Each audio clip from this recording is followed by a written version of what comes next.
I'm Marcus Richardson. And I'm Nathan Hicken.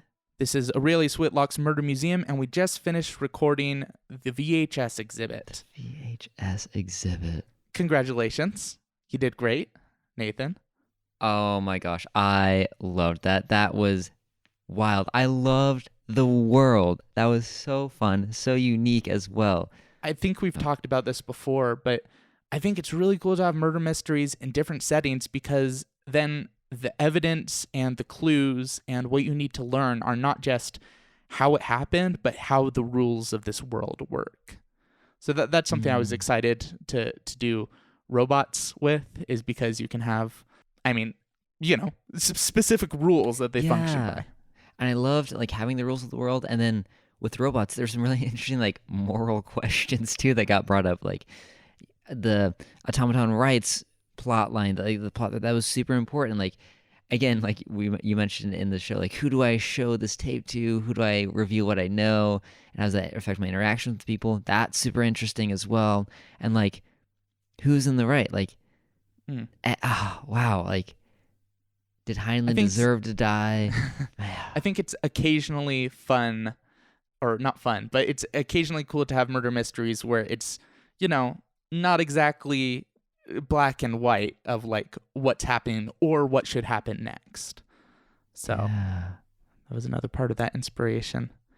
But yeah, so what kind of world were you imagining? What were your primary thoughts of this place you were in? My primary touchstones were Stanley Parable. So yeah, I was imagining that for the cubicle areas, and even some of that for the warehouse. I did kind of want some of that dystopian office vibe of the absurdism of Stanley Parable. I like that. That's cool. Yes. That was heavy inspiration. Once you said Stray, I was like, oh, of course. I loved those robots in there. And then again, Job Simulator, those robots in that office space. Also interesting touch. And being the only human in a world of robots. So I could have also made you a robot, but I feel like that would have had even more questions, restrictions. Oh yeah. Could I have played tapes myself? That's a question I had. Do robots know when they when they're playing a tape, are they watching the tape as well? Are they seeing it happen, or do they blank out? I was imagining that they could also see what's going on in the tape. Interesting. Yeah. There's so many cool details. I loved having the media I could find, the puzzle I got to put together. Yeah, I feel like it wouldn't make that interesting of a podcast if it was all those physical components, but I do think as a sometimes food, it's pretty great because it gives you the opportunity to have a sense of accomplishment, and you have to put in work to discover a thing of evidence, and that kind of adds to the satisfaction of piecing things together. Like what was the impetus of this exhibit for you? What sparked this? Oh man. Like I said, just liking different settings. And I'm trying to remember. I think the impetus was the Asimov's laws. You cannot harm a human, you cannot harm another robot, you cannot harm yourself in that order or whatever. Which I kind of ended up straying away from it, but at a certain point, this case was going to be very much how can a person get around these rules? How can they break the rules and find loopholes? So that's kind of where it started, but then I kind of shifted to the idea of directives, and also in our first case, in the first episode of the yearbook exhibit, you mentioned a VHS tape as you walk down a hallway. So I decided to go with this sort of retro futuristic, kind of old tech mixed with sci-fi vibe. Why are there even VHS tapes in a futuristic place? I that felt like a fun thing to play around with. So that kind of led to that being the central part of it. Oh, I love that. I think retro future vibe nailed it. Oh, thanks. So I think I already said this on mic, but yeah, you were definitely set up to to kill someone. So I thought it made for a good story. I thought it was pretty fun. That was Also sad. amazing. Yeah, I didn't see that coming at all. I had no No realization of concept how much I of could yeah. affect that. Yeah. And so that was that's a really interesting concept to play with, like the fact that I could have killed everyone. Like I could have killed Conley earlier, but and That was a fun part of it for me. Would you like to hear some of the evidence? yes.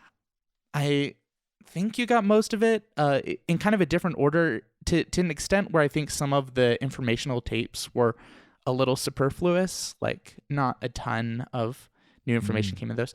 But one thing that was important that I don't know if I heard you talking about was the only people who really understood how the tapes worked were upper management, and Conley counted Mm. as upper management.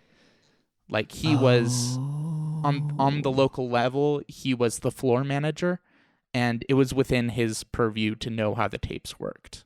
that makes sense. Okay. So that was one thing. Another thing was the corporate overrides in both Conley and Seven were fake. If you had taken them out, they were both hollow boxes. Oh my gosh. Oh, that's brilliant. So both of them were their behavior was not restricted in any way. That's the reason that Seven was able to do the mag tape thing because there were no behavioral Yeah. restrictions on him. And I was gonna ask that. I didn't. I was wondering if they could harm another robot. If a robot can harm another robot, and we saw like Seven like dunking um, a mark in a bucket. So Yeah, so he was capable of doing that. wow. But yeah, it was really interesting to because I had introduced this concept of like the corporation can control them to some extent. It was interesting because you're like, can robots lie with these tapes? So it was interesting to try to like think in my head, why would it not make them do this or do that? But it was a little bit simpler to be Yeah, like, these robots are not down with this, so they just don't have the tapes. But that then makes the sense. reason that what's his name, Deep Reason, did not initially respond when you asked him about stuff is because he would have been restricted from talking about certain subjects because he did have his tape. Okay, that makes sense. Ah, okay. Question. So when you're writing this, did you have the murderer in mind from the beginning, or did you just like write the suspects and then figure out who it was? How was that? I still do the murderer first. Like I have the idea for how the murder happens and then I make characters around it, which to my understanding is opposite from the way you do it, right? Yeah, yeah. I usually do. You'll like give several plausible motives Mm-hmm. and then choose who did it. I don't Yes. know if it makes my cases messier or more disjointed at all, but uh, for example, for this one, I was like, all right, what if robot is killed in workplace accident? So signs point to it being, corporate malfeasance, something there. Mm-hmm. But it's a setup, it's a frame. Um, because I also need there to be a reason why would there be such ample evidence. Like there's a Yeah. furnace right over there. Why did they not toss the tape in the Yes. furnace? And like, why didn't they toss the body in the furnace? That's really interesting. Like, why leave the body there? And like I thought the martyr angle was really interesting because it makes total sense. Like, why you need a face to mobilize movements, and like a martyr is historically a great way to do that. So Right. Another fun thing to do with kind of the creation of evidence, I was reading an article recently that talks about how there's both like logical evidence and like omission that can be evidence, like things not said, things not found. And then there's also thematic evidence, which is, for example, like Deep Reason being a chess robot doesn't actually have any implications whatsoever, but it is thematically linked of like, oh, that's like a person who, can view the board and make decisions and kind of Machiavellian pulling yeah, strings. And then it's like, well, that thematically connects to what his employment is now. that is brilliant, brilliant setup. I loved the backstories of the characters too. That was really cool. See how they all connected. Did you catch some of where some of their names come from? So we got Oh, Asimov is Isaac Uh-huh. Asimov. Danica. So you have Danica Conley. Lee makes me think of Stanley, but I don't know if that's a reference or not. Clark 792013. That's a number we've heard before. 7920013. That's Ghost in the Machine. Oh my gosh. Oh my goodness. That the serial number. That's fascinating. GITM. Oh my goodness. More of an Easter egg than actual any implications there. Yeah. But I thought it'd be fun. I Uh, love that. I love that. it was for listeners. It was the number on the mirror in the Cure Book exhibit, and it's back again. So Clark, Heinlein, and Clark and Heinlein are both names of sci-fi authors from around the time of Asimov. Arthur C. Mhm. Clarke? Yes. Okay. Yeah, and I think the author's actual name was Heinlein, and Heinlein. I pronounce this differently. Anyway, so the name Conley comes from the murder of Leo Frank, which was another source of inspiration. Do you know this case at all? I don't. Leo Frank. It's not ringing a bell. Leo Frank was an American factory worker, and he was convicted of murdering a 13-year-old employee, and it's widely believed that he was wrongfully convicted. Whoa. There was another person who testified that he was the one who orchestrated this murder, named Jim Conley, and it is widely believed today that he was the true murderer. It was right there. I love connections like that. Wow. This actually, I can't believe I forgot this earlier, but you asked, like, what was the impetus for this case? This was also a big part of it, and early on, it factored even more than it did, but it was a murder that took place in a pencil factory, and it was also a framed murder. There was a note left by the body that said the Night Witch did it. Ooh, the Night Witch. A misspelled Night Watch. It was supposed to say Night Watch, but it was misspelled Night Witch. So that's why there was a Night Watch character in this. I really, for a while there, wanted his final words to be the Night Witch did it, but I just couldn't figure out how that would work. But that's sort of where the idea of like a murder framed on a different factory worker, a lot of that originally came from that case. Gotcha. Ah, I love that historical note. That's super cool. And Danica? I don't loosely connected to the name of a boss that I had. So Okay, awesome. nothing really there. I love those connections. It was a fun time. It's especially was fun to do this after a really long time of doing one of these. When I did the Empty Cage, that was over 6 months ago now. Like, oh yeah, that was summer. it's been so long.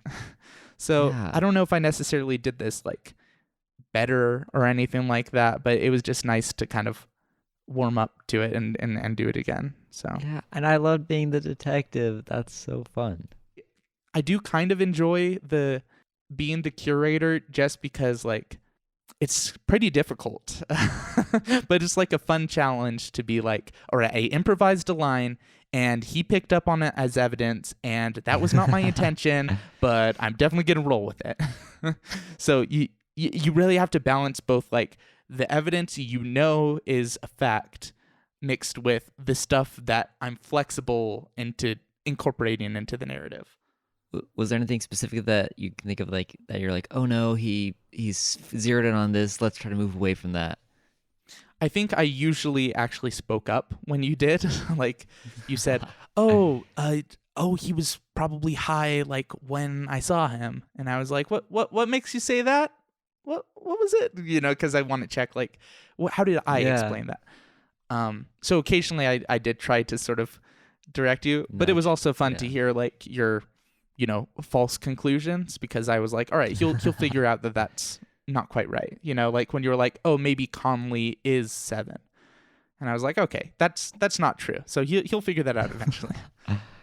I like meeting the characters one by one and not being sure who was who at first. That was really interesting to play with.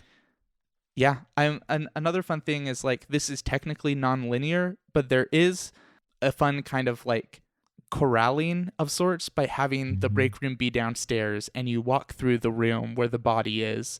So it would be a little strange if you walked straight up to Danica's office without looking at the body.